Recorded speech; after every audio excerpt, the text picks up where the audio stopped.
There, we are back talking Comic Con 22. We're down here. Actually, this time we're sitting with the bayfront behind us. So it's sitting right next to the bayfront because it's a hot day down here relative to San Diego. I mean, it's a lot cooler than it is where we come from up in the Riverside area, about like 15 degrees cooler, but it's in like the mid 80s and stuff. And so the sun is hitting hard over there. So we are under the shade, but with the bayfront behind us. And it has been a fun day again with lots of video content that we're putting together to put out this week. We did a live earlier. We'll talk about that. We'll talk about our day in San Diego. Actually, as we are recording this right now, the first images of the 2022 San Diego Comic-Con badges have gone out. So just saw the unofficial blog posted, which is Lord of the Rings from Amazon. So that is a big deal. Amazon just announced last week that they're going to have a Hall H panel here. We are guessing there's going to be some big off-site activity related to Amazon as well in Lord of the Rings. So some fun stuff there, but it's neat to be here out recording on the lawn. For those people that will be audio only as they listen to the podcast version, we're kind of where Rick and Morty would be during a Cartoon Network timeline and all of that behind the convention center. Just a good place to record. Yeah, I think it's technically the Bayfront Park, I think is what it's called. So, yep, we're outside in the grass and enjoying the shade and the nice breeze. The breeze hasn't been very prevalent today, though, so it has been a warm day, but the breeze is blowing right now, so I'm definitely appreciating the cool break. Yeah. And so we kept the same format as the last couple weeks, and we'll do that with this recording as well, as we'll take questions as people throw them in the chat and add them in there, and then there'll be an audio only version that follows as well for our podcast audio only listeners. We'll start out again with our day in San Diego. So we came down here to do some searching, to do some video. Actually, this was, I think, the first time we had 4 videos planned for the day. So we did a live earlier today, we did this live, and then we did 2 other videos which we'll get to in a minute there. But one of the big things coming down here was just to see the Comic-Con banners up on 4th. She-Hulk, as I'm sure everybody listening and everybody watching has already seen. Those came out Friday. I know on Friday it was hard. Like, we had this debate like at 11 in the morning or something like that. Like, do we drive down there just to see the banners? Because for us it ends up being, about a 4-hour round trip obligation. So it's a pretty big commitment to come down to San Diego. And it's hard to make it more than once a week as we're in the build-up time. But just wanted to see them in person, but we didn't come Friday, Saturday, or Sunday. So we did get here though this morning, and it was great to see them. I was surprised not to see them make their way to 5th yet, but that's because the big thing that's really going on down here right now is the NAA, that's the National Apartment Association, is having apartmentalized, like a convention for apartment people that own apartments, I guess. I looked on the San Diego Convention Center website, and it's about 8,500 attendees, but they are closing down like 5th, like around the Spaghetti Factory area for a big party Friday night. They've got banners all the way up 5th, all the way to Island. So there are banners for Comic-Con on 5th, but they don't start till you pass Island. So past like the B of A and Skechers store and things like that. But the entire front part of 5th Street is not all Comic-Con. It's all for the apartments. And even, I don't think I've seen this. I'm sure it's a very common thing, but I've not seen a banner going up for like a convention like this. Like, I'm used to watching it for Comic-Con, but on the Marriott is a big banner about like some digital way to collect rent from your renters. So it's all about the NAA these next few days down here as they go into the weekend, I guess, because the party's on Friday night. Yeah, I think it starts in a couple days and it goes for a bit, but yeah, in regards to the chat, hi everybody, thank you for joining us. Definitely cool to see some familiar names and faces in the chat. Now, in regards to, I think the first question was asking if there's any clues on the big offsite, so I'm not sure which offsite you're referring to. Do you know what they're referring to? Well, no, I mean, we have, no, there's nothing else beyond, really, because I think it's probably referring to things that we shared on Twitter earlier today of just the idea. And so we'll go ahead and throw that in. I have that for later in the show, but just, no, it's been really nice. And for people that tuned in last week or listened to the podcast last week, we came across information about an offsite. They were actually doing work on kind of sizing things and stuff, and so inquired and got the information on that. And that is an old-time favorite for Comic-Con fans, coming with a little bit different of an IP, but one that's very familiar and everybody will know and everybody will love. And then the one today was a new brand coming to Comic-Con with IP that I know Comic-Con fans love, I know we love, and that's going to be a much larger one. So we are really big on not, like I put in what I put on social media, is just we don't want to ever mess anybody's job up. So it's not to be, and we never even post these things. Like there's always things we know about Disneyland and Knott's and all these different places, but we don't post anything even vague. But this one, just because so many people are concerned and reaching out, like every day we're getting so many questions that are like, do you think FX will be at Comic-Con? Do you think celebrities will come to Comic-Con? Do you think Hasbro will be at Comic-Con? And so figure to throw something out that's very positive in terms of like, these are a really couple good things that whether it was 2019, 2018, 2008, whatever it is, people would have been hyped about this. So it's not a thing where it's just like, oh, this is nice for 2022. So, but we definitely don't want to get any of the people in trouble that decide to share things with us. Right, definitely. And that's kind of always the case. Like you said, we always know stuff that we're not supposed to know, but I think people trust us because we don't share that stuff out publicly and stuff. But yeah, definitely excited about what's coming and the things that we've heard and things that we haven't heard but are hopeful But about soon. and stuff. Yeah. Things The are next coming. couple weeks, a lot of things will come. Yeah, for sure.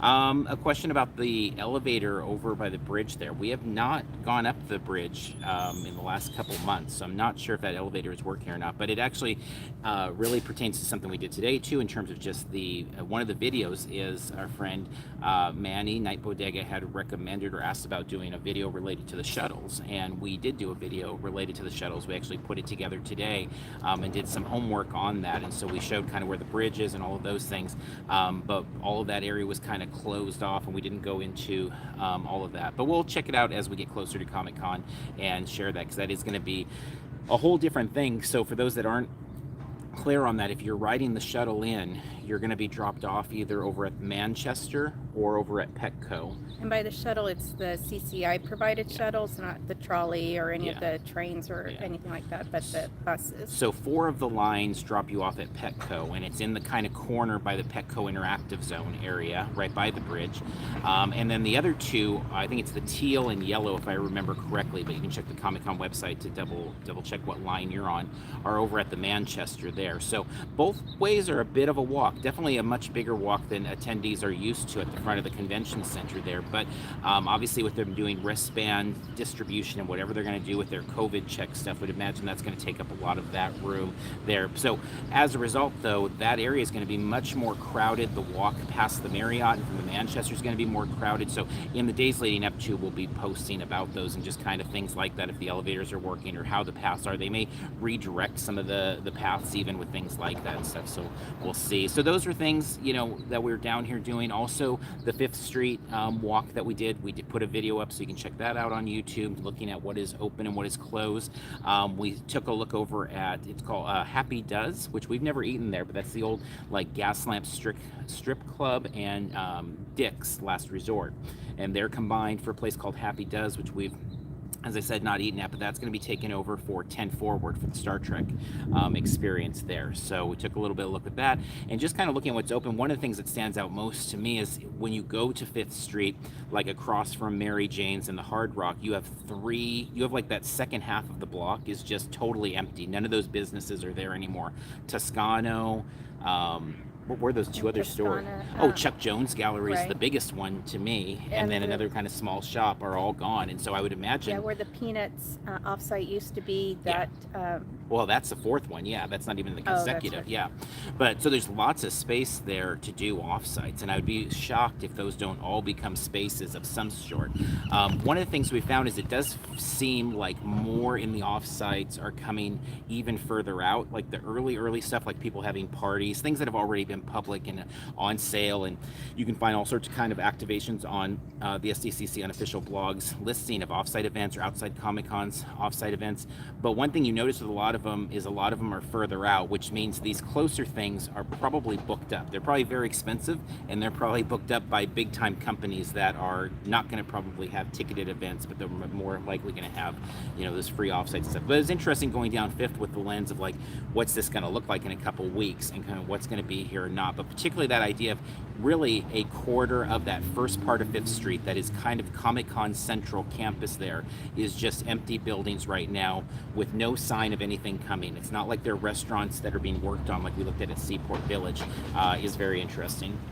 Yeah, and we did, our first stop was House of Blues, and so that's the D23 The Tron party, 40th anniversary. Yeah, and that I was a little surprised by how far it was. Like in my head, I couldn't even place where House of Blues was, and then when we actually drove there and checked, it's quite a walk from the convention center. It's 8/10 of a mile, I think you said. Yeah, according to Google Maps. And so yeah, if you are going to that party, maybe taking Uber or a Lyft or something might be a good option, but you can figure that out once it's closer and depending on what things are going on. But just a heads up, it is a little further than most offsites that we're used to, so you may want to take a look at that if you're going to that party. Yeah, and that's another one of those examples of one of the earlier offsites that we've heard of, that it's like, okay, that's a pretty far distance from, what we consider normally the Comic-Con campus, which, I don't think it's just everybody's moving further out for no reason. I think it's because other things are booked up, and obviously for D23, I mean, they used House of Blues for Star Wars Celebration too, so it may just because they have a good relationship with the company, it's a nice fit. I'm not trying to say that every single offsite is further out right now because of that, but I do think a lot of these ones closer, we may not quite know all the details, or they're not public at least yet, of them coming there. We went by Sparks Gallery. That's another one a little bit ways out there to kind of check, and there was nothing really visible there. So a lot of things that are, a lot of buildings that are just closed up now, not Sparks, but just like on the walk there too, where you're looking at them and you're like, okay, is this going to be something or not? Again, the ones closer on 5th, I think it's just a given. For sure they're going to be something, but the ones further out, that one is more in question. So I think those have been the main spots that we've hit kind of roaming around there and doing those various videos. Coming up, as I said, in the next couple days, in addition to the 2 videos we have that are going up today, we will have a video then specifically on the shuttle routes, and we go over to Petco area and look at the pickup area there and drop off. We go over to Manchester and do the same, and talk about the hours, the mask requirement, try to just kind of give a general view there. Videos like that, I never really love doing videos that we aren't like experts in, because we don't ride the shuttle. But there's also areas where it's like, well, when people have questions, and there's been a lot of questions about the shuttles this year, and when Night Bodega asked about that, it's like, yeah, that makes perfect sense that we should really try to address that. So we did homework, we asked questions, got some tutoring from our friend Carrie Dixon over at the Unofficial blog, and put something together that hopefully will be useful to people and helpful when we put it out somewhere here this week. And then another video just specific to what we bring to the floor for conventions, like particular to Comic-Con, obviously, or specific, I should say, to Comic-Con 2022, so talk about like masks being included in it.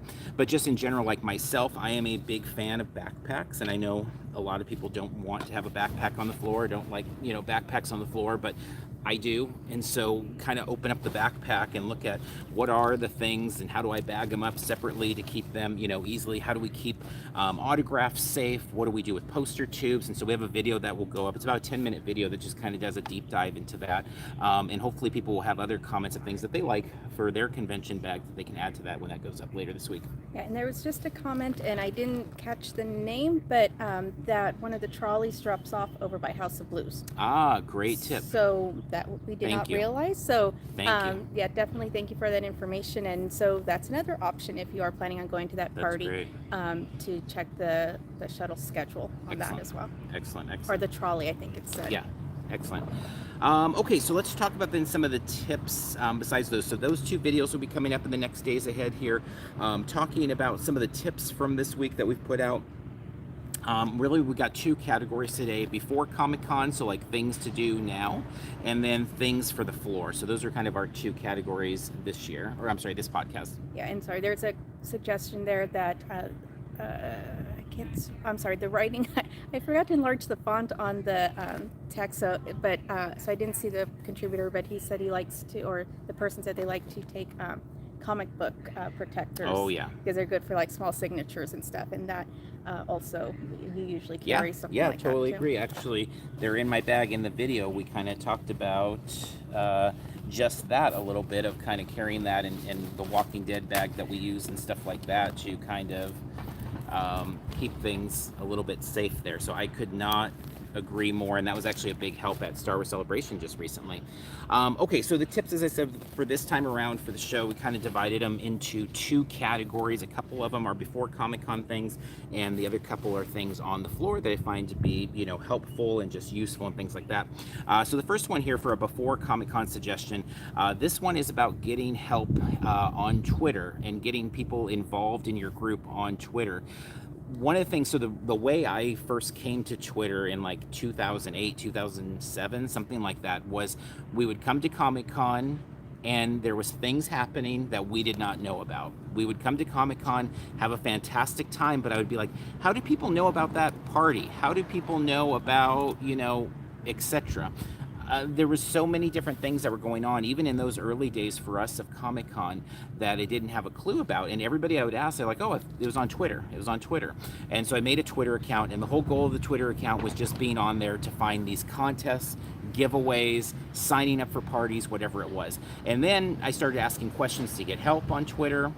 And then I found that I kind of could answer questions, and then literally that's where Parks and Cons comes from. Like, that was the very, very first thing for Parks and Cons, was San Diego Comic-Con. So that to me is a big tip to this day, is just the information moves so fast. I've seen some people in our Facebook group. We run a Facebook group called SDCC attendees on Facebook, and you're welcome to join there.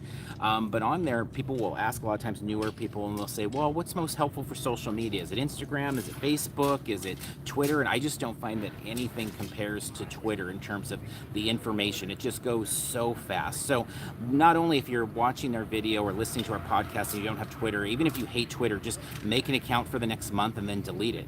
I totally understand it philosophically, like you dislike Twitter, and especially in the last couple months with all the Elon Musk, people may not want to be on Twitter, that's fine, but I would just use it for this season and go, or keep it dormant and come back to it next Comic-Con season. But also, in addition to that, is having others, like in our case, there's the 2 of us are always paired together, so it's like Carmel can keep an eye on some things, I can keep an eye on things. It just gets too overwhelming with how fast the information moves. Agreed. And with Instagram and Facebook, with the algorithms and stuff, I just don't see even accounts that I follow and I have notifications turned on for and stuff. I just don't see them a lot of times. And so definitely Twitter, I'm able to see the information more readily. Now, in regards to a spam account that was on there, I tried blocking it, and I think someone also reported it. So I think that is gone now. So just thank you for the help on that. Mm-hmm. The other one for the getting ready for Comic-Con mode here from this last week was just making sure that you have Sharpie. I mean, I always say Sharpie, but some people are like, oh, I don't like using Sharpies, I like using pens, whatever it might be. But something that you are comfortable being able to get autographs with. In my case, I keep like a red and a black Sharpie in my little baggie of goodies of things, and just in case those opportunities come up. Comic-Con, unlike anything you and I go to all year, we come across celebrities everywhere all the time.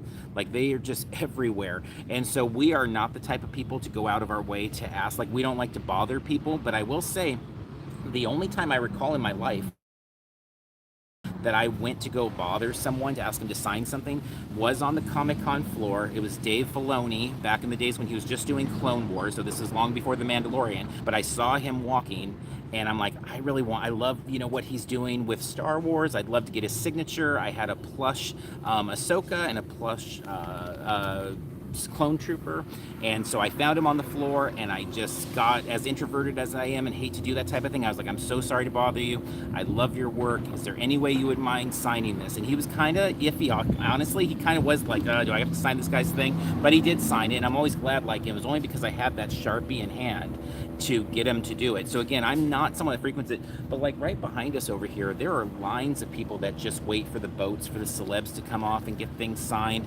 The other, in 2019, I'm just walking by the Omni, and the entire cast of It comes walking out and just started signing up like a storm there. McAvoy in particular was like signing everything crazy. So there's a lot of those opportunities at Comic-Con. So especially if you're a new person, just make sure you have something with, and they'll always suggest a couple colors, because you never know. Like, if you only have black, and you may end up with something black to sign on, and now you would rather have that silver or red or whatever it might be. So those are kind of the 2 tips from the week of like getting ready for the event to do ahead of time, and make sure you come to the show ready for that. In terms of the on the floor stuff, then a couple things. One, this is a suggestion, and it's funny because at this point I think people are really like, even though there's been 3 years since the last Comic-Con, I think a lot of the people are kind of played out like, yeah, we get it, we've seen that one. Because I remember the first year we posted it, it was like, whoa, and now it's like nobody really cares. But the idea of basically trying to save taking photos of booth till the end of the night if possible, of really trying to wait to get those clearer photos and not blocking up the aisleways as much.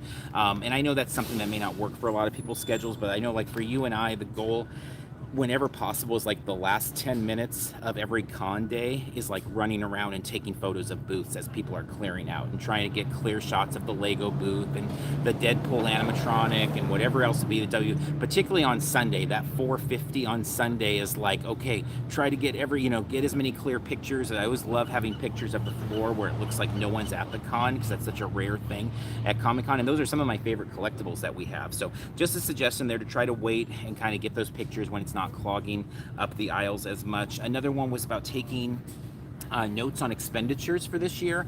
Again, this is something I'm sure veteran people do and look back at our schedules. With so much inflation, I know that that's something you and I have looked a lot at, is how much prices of just like food has gone up, that we have to kind of recalibrate things. But I know in our first few years of Comic-Con back in the early 2000s, it was like, we went and we didn't keep really close track to what we spent. The other thing is, once we started keeping track of what we spent, we didn't really keep track of like how we felt about what we brought. Like now I make notes at the end of every year. It's like, this is how much we allocated for food, this is how much we allocated for spending, and I'll include in it, that felt very good, or that felt very tight, or on Saturday we were really sweating every penny and we didn't know about eating what we were going to do for dinner or things like that. So I've kind of added those notes. I think that's something that early on can help for the newbies. Yeah, definitely. And there was a comment about someone liking our videos that we do the last seconds of the show, and we used to do that on Periscope all the time, but I'm guessing I'll probably do it Live. YouTube Live. Yeah. Although signal may be really bad, so I don't know. We'll see. With so many people on the floor, and we've been having signal issues at so many of the shows we've been going to, I don't know if that'll happen, but I'm sure I'll give it a try, because that's usually a thing I do while he's running around getting any swag Whatever that's left last over poster, and whatever yeah. he can find. I'll usually walk around like the last 5 minutes or so of the show.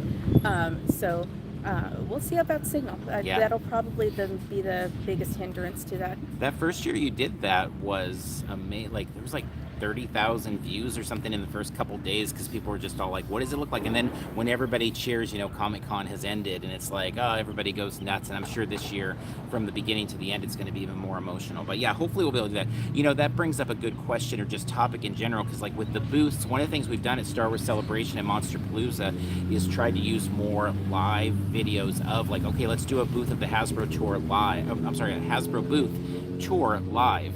And that has worked really well as long as we've had signal. And the signal has been kind of iffy on those places. So we'll see how it all plays out here. But that'll be the goal, as always, to get video up as fast as possible, whether it's live or regular. But lots of booth tours, lots of feel for the floor, lots of cosplay, lots of off-site activations, as much as we can gather of the con. Yeah, and then even if we're not able to do live, we'll of course do regular video and upload it as quickly as we can. But again, that's dependent on signal. But we're always trying to get everything up as quickly as possible, so everybody can get that information as quickly as possible. Yeah, and that's the thing, like it's at Monsterpalooza, the signal was so bad. We did the museum, which is like the big thing at Monsterpalooza, where there's all these amazing, animatronics and statues and things like that. And we did that whole video, and then I literally walked around outside the convention center for like an hour and a half just to get the video uploaded. So we are very dedicated to getting video up there fast, so we'll be trying as hard as we can to get the video up as fast as we can. And then the other tip that we had for this week, and this is one that I know more and more people become familiar with over the years. I saw a lot of people during special edition go to this location, but the mezzanine level where there are the snack bars. So like if we go to the back of the convention center exhibit hall floor and you go up those escalators, like you're going to go up to the sales pavilion, let's say, to do an autograph signing or something. But instead of going all the way up to the front, instead to cut it off and go around to that mezzanine level, you have a really good view there of the entire not the entire, but so much of the exhibit hall floor. It's very, very visible. It looks really awesome to see it all alive and see people all over the place. It sits right above the small press area, but you can see the Entertainment Earth booth, you can see the Marvel booth, sideshow, hot toys, all of that stuff. It's a lot of fun to be able to check out from there. So it's a good kind of resting spot. Although I will say, I think it's gotten a little more crowded every year, probably in part because we've also kind of advertised it every year. So, but it is there. It's something to check out, I think, at least once during the con to kind of take it all in, especially in 2022, where whether you're a brand new attendee or a long-time attendee, I think views like that are going to be really valuable to kind of stand up there and see all this activity and be like, wow, like the convention's back. I know it at least is for me. And also there's those 2 snack bars in that area too, that if you're looking for food, usually aren't as busy as some of the other food options. So if you want like nachos or pizza or something like that, they're right there as well. So and I think when we were here for special edition, they didn't have any of the tables out in that area that they sometimes do. And security seemed to be okay with people sitting there and having their snacks and stuff. But obviously that can change. They'll probably be different for July, so we'll see what that area is like. But there are those snack bars that are usually open, and a great view of the floor from up there. So. Yeah, definitely.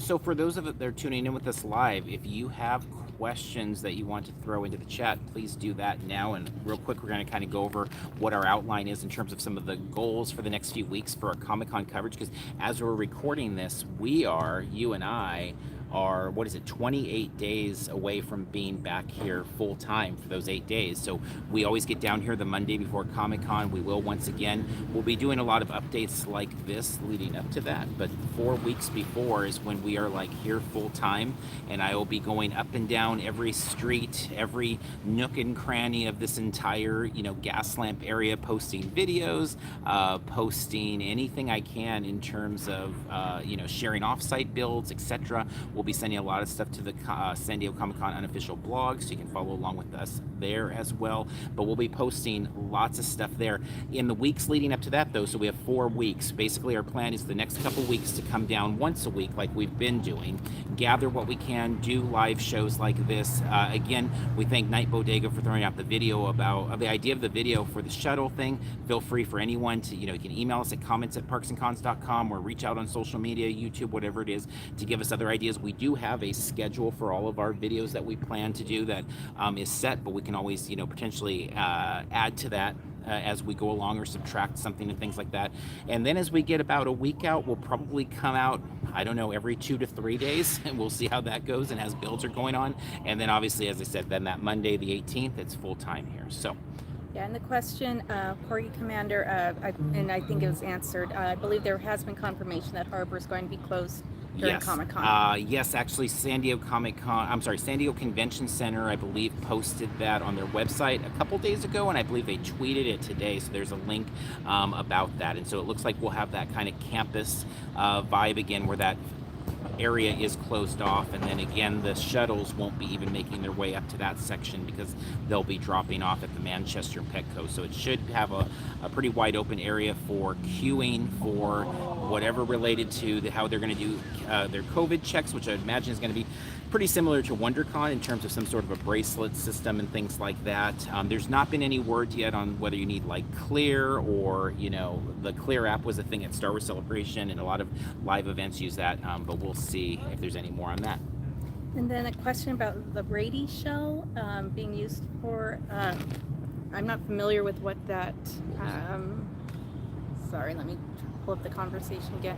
Any news if the Rady shell at Jacobs Park will be used for an event during SDCC? Not that I know of. I don't know if anybody in chat does, or anybody that's going to listen to this later, and you can hit us up on social and we'll retweet you or whatever, but nothing that we've heard of, at all related to that quite yet. So there are places, though, like we talked about, I think, in the last video about the last talk we did like this, of like the children's park area that's all under construction, and our friend Kim at Outside Comic-Con had found, like, the documentation says it's going to be done June of 22, but it definitely does not look close to being done. And so that's an area that we've seen a lot over there in the past, and it doesn't look like there'll be a lot there now. So we're very curious to see if Amazon shows up where it usually is, or maybe Amazon takes over right behind us, and this looks kind of Lord of the Rings, green grass, a little bit too. So I'm very curious about some of the placement of some of these, things coming in offsites and stuff. So with that said, though, we're going to go ahead and wrap up this one. We do suggest, if you are interested in other Comic-Con type content, so we have a couple other videos we've put up like this.